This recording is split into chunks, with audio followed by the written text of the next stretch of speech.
नमस्कार दोस्तों, आपका हमारे चैनल मोटिवेशनल स्टोरी में हार्दिक स्वागत है, जहां हर कहानी आपको नई सोच और नई दिशा देती है।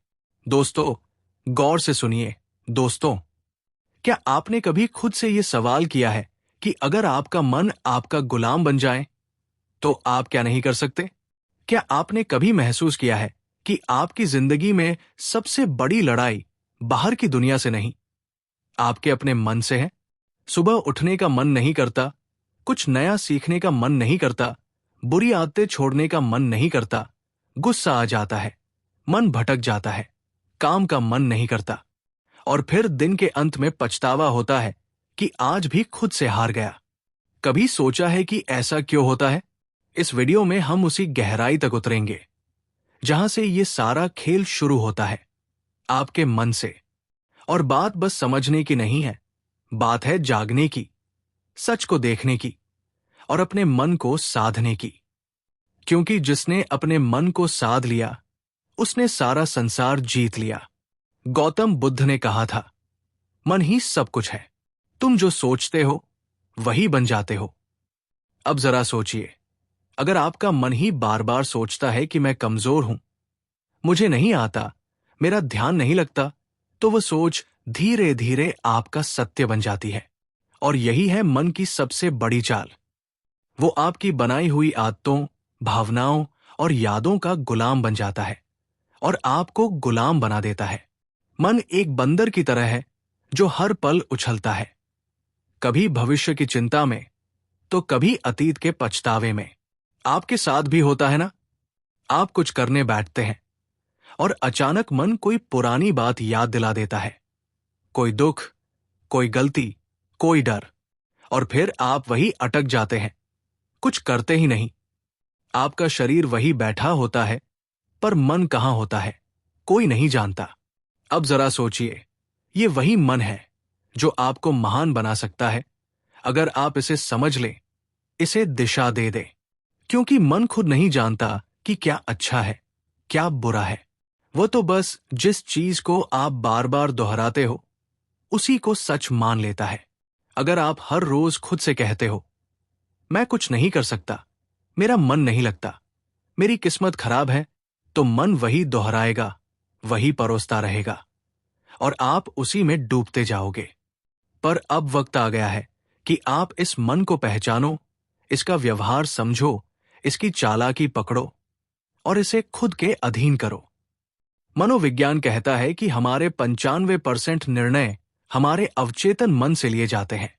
यानी हम जो सोचते हैं, जो महसूस करते हैं, उसका बड़ा हिस्सा हमें पता भी नहीं चलता, और फिर भी वही हमारे जीवन की दिशा तय करता है। यानी अगर आपने अपने मन को सही प्रशिक्षण नहीं दिया, तो वो बिना आपकी मर्जी के आपको वहां ले जाएगा जहां आप कभी नहीं जाना चाहते थे। अब एक बात ध्यान से समझो, अगर आपका मन ही नियंत्रण में नहीं है, तो दुनिया का कोई लक्ष्य, कोई रिश्ता, कोई सफलता आपको संतोष नहीं दे सकती। क्योंकि उस सब को जीने के लिए सबसे पहले जिस चीज की जरूरत है, वो है मन की स्थिरता। आधुनिक विज्ञान भी यही कहता है। दिमाग की वायरिंग और फायरिंग, यानी आप जैसे सोचते हो, वैसे ही आप बनने लगते हो। हर बार जब आप नकारात्मक सोचते हो, आपका दिमाग उसी सोच की आदत डाल लेता है और यही आपकी आइडेंटिटी बन जाती है।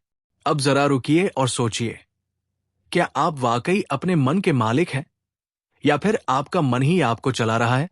यही है वो सवाल जो इस वीडियो की शुरुआत है। क्योंकि जब तक आप इस सवाल का जवाब खुद नहीं ढूंढोगे, तब तक कोई बाहरी ज्ञान, कोई मोटिवेशन, कोई तरीका काम नहीं करेगा। इस वीडियो में हम आपके सामने वो रहस्य खोलने वाले हैं, जिसके बाद आप जानोगे कि मन को जीतना क्या होता है और कैसे हर आम इंसान अपने मन की शक्ति को जागृत कर सकता है।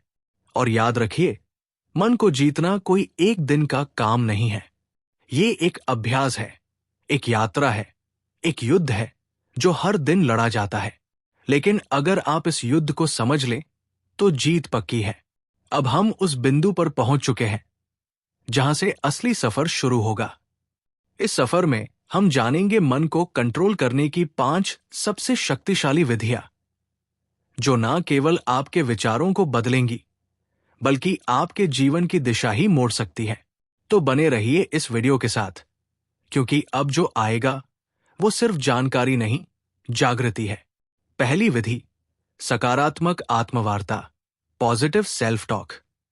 क्या आपने कभी अपने आप से कहा है, मुझसे नहीं होगा, मैं हमेशा गलती करता हूं, ये मेरे बस की बात नहीं है? अगर हां, तो आज इस वीडियो को पूरा देखना आपके जीवन की दिशा को बदल सकता है। क्योंकि जिस व्यक्ति से आप सबसे ज्यादा बातें करते हैं वो कोई और नहीं, आप खुद है। और यही बातचीत आपके भविष्य की दिशा तय करती है। हमारा मन जो सोचता है वही हम बनते हैं। ये बात सिर्फ कोई मोटिवेशनल डायलॉग नहीं है, ये विज्ञान भी कहता है और ब्रह्म ज्ञान भी। मन को कंट्रोल करने की पहली शक्तिशाली विधि है सकारात्मक आत्मवार्ता, यानी अपने आप से सकारात्मक बातें करना। ये कोई मामूली आदत नहीं, ये आपकी आत्मा से सीधा संवाद है। जब हम रोज खुद को नकारात्मक बातें कहते हैं, जैसे मैं कमजोर हूं, मेरे साथ ही ऐसा क्यों होता है, मुझे कुछ नहीं आता, तो हमारा अवचेतन मन, सबकॉन्शियस माइंड उन बातों को सच मानने लगता है। फिर वही बातें हमारी आदत बन जाती है, हमारी सोच बन जाती है, और धीरे धीरे हमारा भविष्य भी वैसा ही बनने लगता है। मनोविज्ञान कहता है कि हमारा अवचेतन मन हर उस बात को रिकॉर्ड करता है जो हम खुद से बार बार कहते हैं। इसलिए अगर आप खुद से बार बार बोलते हैं मैं हार जाऊंगा, तो आपकी सोच हारने वाली बन जाएगी। और अगर आप खुद से रोज बोलें मैं कर सकता हूं, मैं सीख सकता हूं, मुझे खुद पर विश्वास है, तो आपका दिमाग उसी दिशा में काम करने लगेगा, सफलता की दिशा में। इस आत्मवार्ता का असर केवल आपके आत्मविश्वास पर ही नहीं पड़ता, बल्कि ये आपके शरीर की ऊर्जा, आपके फैसले और आपकी दृष्टि तक को प्रभावित करता है। गौतम बुद्ध ने कहा था, मन ही सब कुछ है, जैसा तुम सोचते हो वैसे ही बन जाते हो। उनकी ये बात आज के विज्ञान से भी मेल खाती है। पॉजिटिव सेल्फ टॉक हमारे न्यूरॉन्स को नए रास्ते बनाने पर मजबूर करती है। यानी जब आप बार बार खुद से अच्छा बोलते हैं तो आपका दिमाग नई संभावनाओं के लिए खुलने लगता है। अब सवाल उठता है, ये सकारात्मक आत्मवार्ता करनी कैसे है? सबसे पहले हर सुबह उठते ही अपने आप से एक बात जरूर कहिए, मैं आज पहले से बेहतर हूं और हर दिन आगे बढ़ रहा हूं। ये छोटे छोटे वाक्य आपके दिन की दिशा तय करते हैं। दूसरा, जब भी कोई काम मुश्किल लगे तो खुद से ये मत कहो कि मुझसे नहीं होगा, बल्कि कहो ये चुनौती है और मैं इसे सीखने का मौका मानता हूं। इस सोच से आपका डर छंटने लगता है। तीसरा, अगर आप किसी गलती को लेकर खुद को कोसते हो तो उसी समय खुद से कहो, मैं सीखने वाला हूं, गलती मेरी पहचान नहीं है। ये आत्मस्वीकृति आपके मन को बोझ से मुक्त करती है। दुनिया में कोई भी सफलता तब तक नहीं आती जब तक आप खुद पर विश्वास करना नहीं सीखते। और ये विश्वास तब पैदा होता है जब आप खुद से बात करना शुरू करते हैं, सकारात्मक ढंग से। अब यहां एक बात और समझना बेहद जरूरी है। सकारात्मक आत्मवार्ता का मतलब ये नहीं कि आप हर हाल में खुद से झूठ बोलें, बल्कि इसका अर्थ है अपने अंदर की सच्चाई को देखना, समझना और उसे उन्नत दिशा में मोड़ना। अगर आप किसी कमजोरी को पहचानते हैं तो खुद से कहिए, हां, ये मेरी कमी है, लेकिन मैं इसे सुधार सकता हूं। बस यही सोच आपको हर दिन एक नए स्तर पर ले जाएगी। इस आदत को अपनाने के लिए आप एक छोटा सा अभ्यास कर सकते हैं। रोज रात को सोने से पहले अपने आप से 3 सकारात्मक बातें बोलिए, जैसे आज मैंने खुद पर काम किया, मैं आगे बढ़ रहा हूं, मुझे खुद से प्यार है। ये बातें छोटी लगती हैं, लेकिन यही छोटी बातें आपके अंदर की जंग को जीतने में मदद करती है। बुद्ध कहते हैं, खुशी हमारे अपने विचारों पर निर्भर करती है। तो अगर आपके विचार आपके खुद के बारे में नकारात्मक होंगे तो आपके जीवन का हर कोना दुखी लगेगा। लेकिन अगर आप अपने अंदर सकारात्मक ऊर्जा भरते हो तो मुश्किलें भी साधारण लगने लगती हैं। अब ध्यान दीजिए, ये तो सिर्फ पहली विधि थी, मन को नियंत्रित करने की शुरुआत।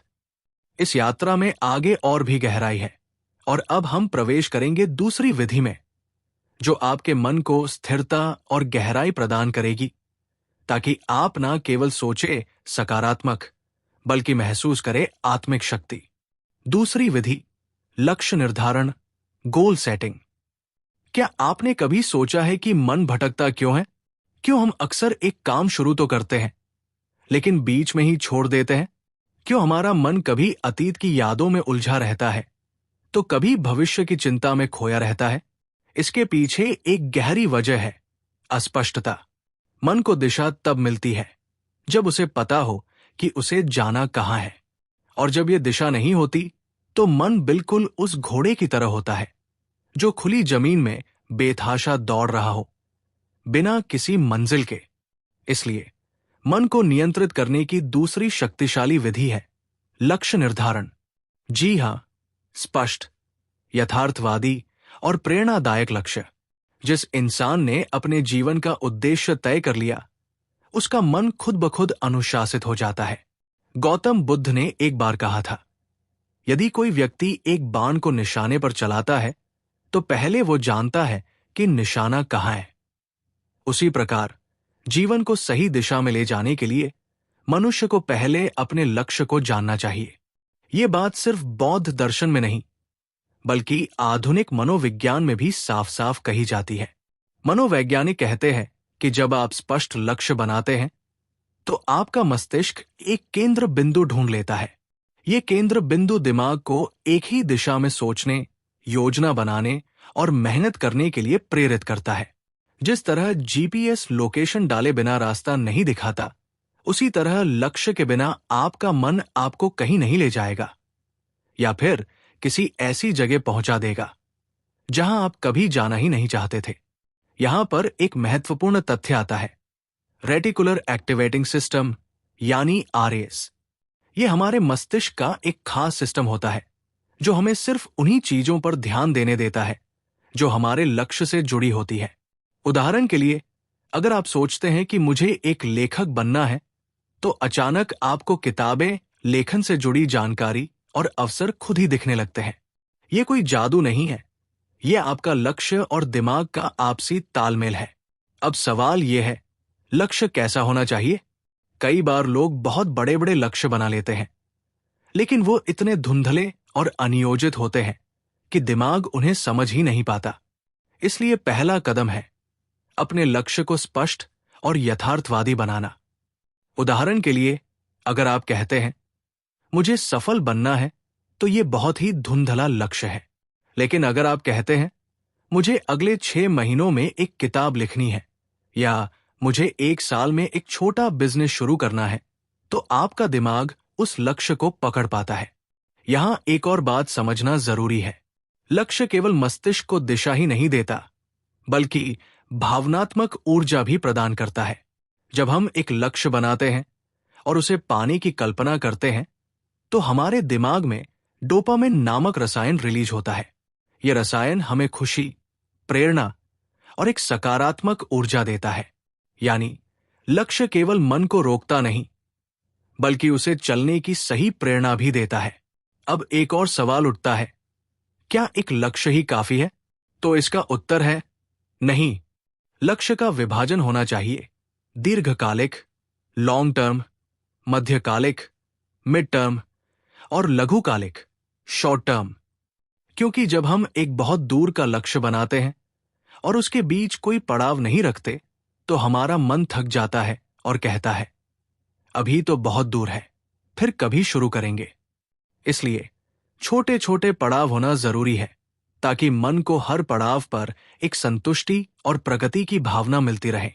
आप जब एक लक्ष्य तय करते हैं और उस पर काम करना शुरू करते हैं, तो आपका मन विकर्षणों को खुद ही ठुकराने लगता है। जैसे ही आपका ध्यान भटकता है, दिमाग आपको याद दिलाता है हमारा लक्ष्य अभी अधूरा है, और यहीं से शुरू होता है मन पर नियंत्रण। अब सोचिए, एक मन जिसने खुद को एक दिशा में बांध लिया है, वो कितनी शक्ति उत्पन्न कर सकता है।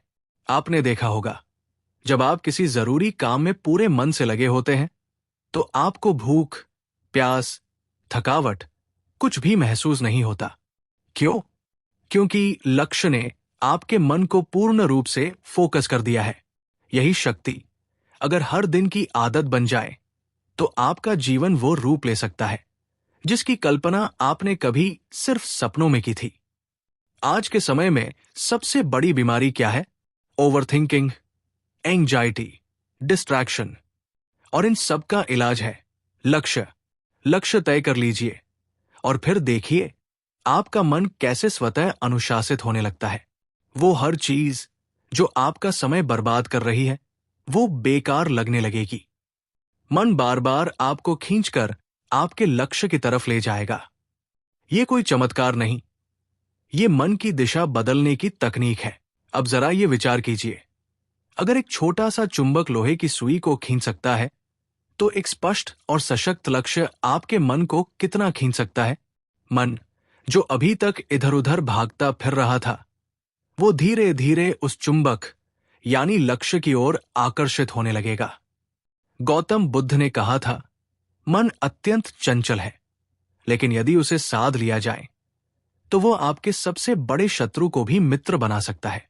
इस साधना का पहला चरण था आत्मवार्ता और दूसरा लक्ष्य निर्धारण। ये दोनों विधियां मिलकर आपके मन को भीतर से पुनः प्रशिक्षित करती है। ये उसे एक नए रास्ते पर चलाना सिखाती है जहां दिशा है, उत्साह है और स्पष्टता है।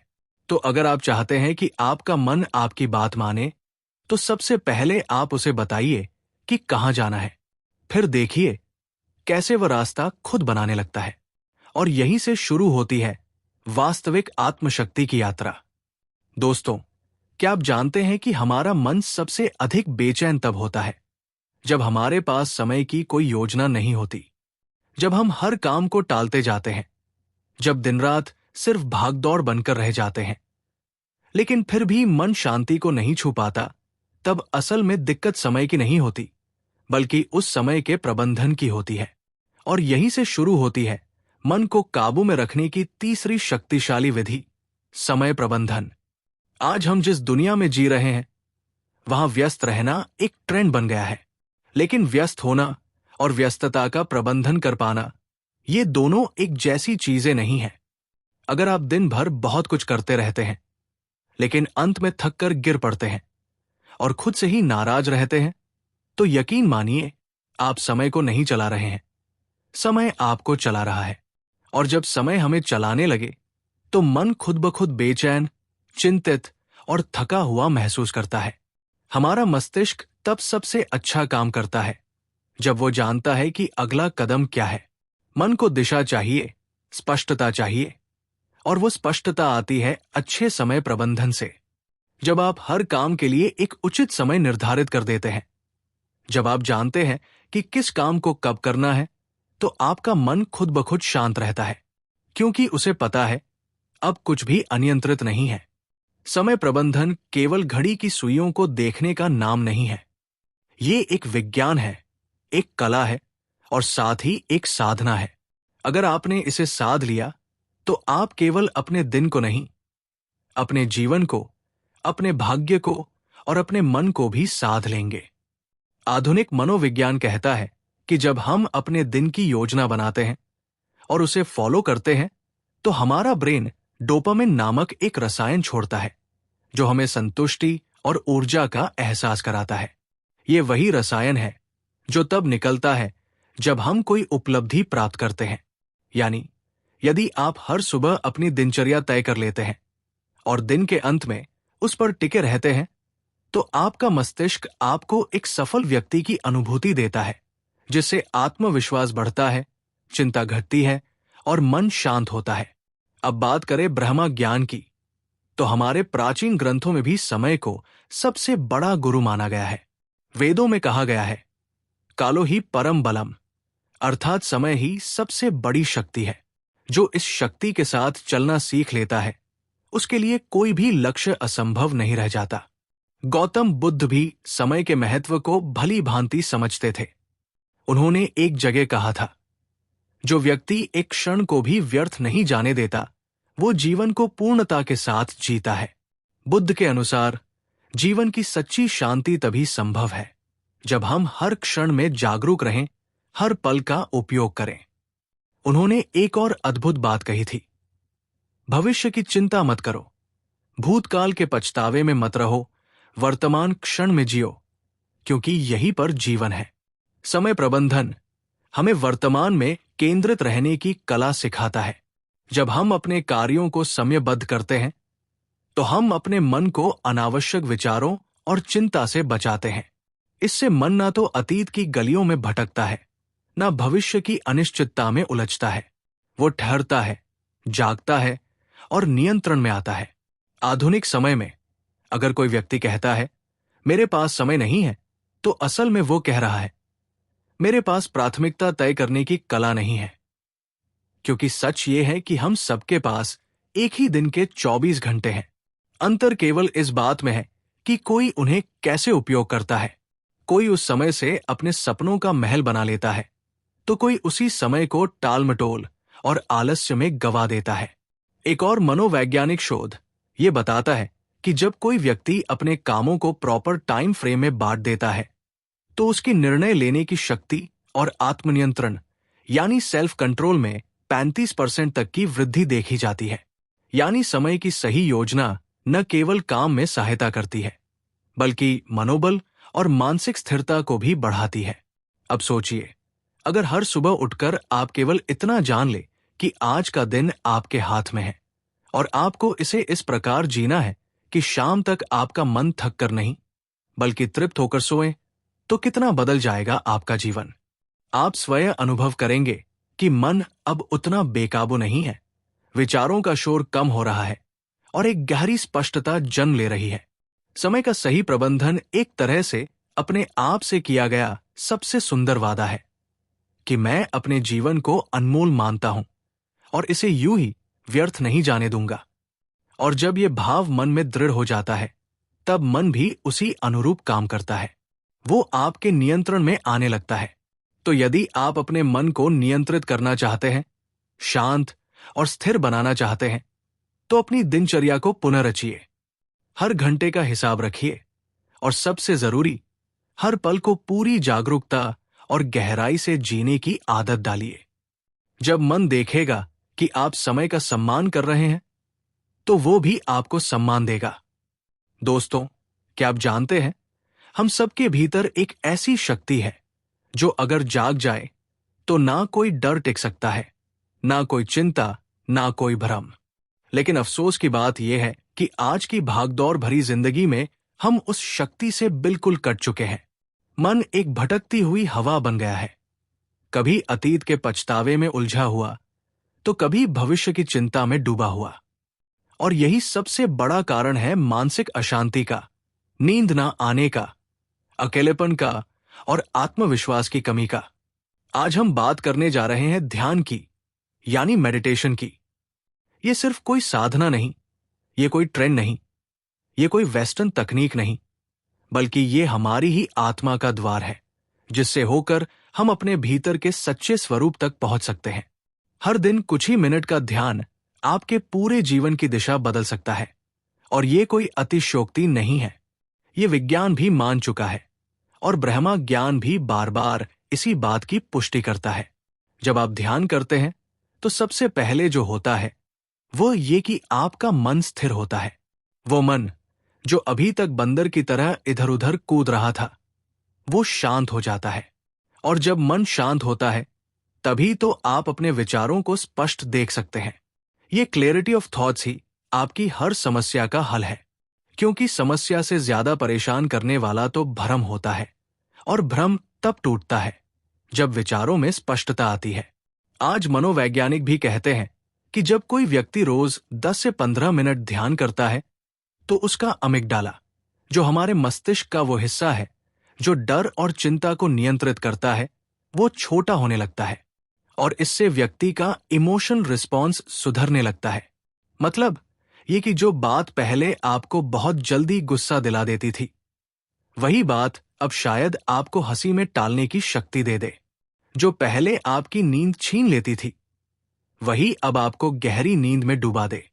ध्यान कोई दिखावा नहीं, ये एक आंतरिक प्रक्रिया है और ये तभी फल देती है जब आप इसे श्रद्धा और नियमितता से करते हैं। जैसे शरीर के लिए व्यायाम जरूरी है, वैसे ही मन के लिए ध्यान एक आवश्यकता है। दोस्तों, अगर हमारी वीडियो अच्छी लगी हो तो कृपया हमारे चैनल को सब्सक्राइब करें और हमारी वीडियो को लाइक और शेयर करना न भूलें। धन्यवाद।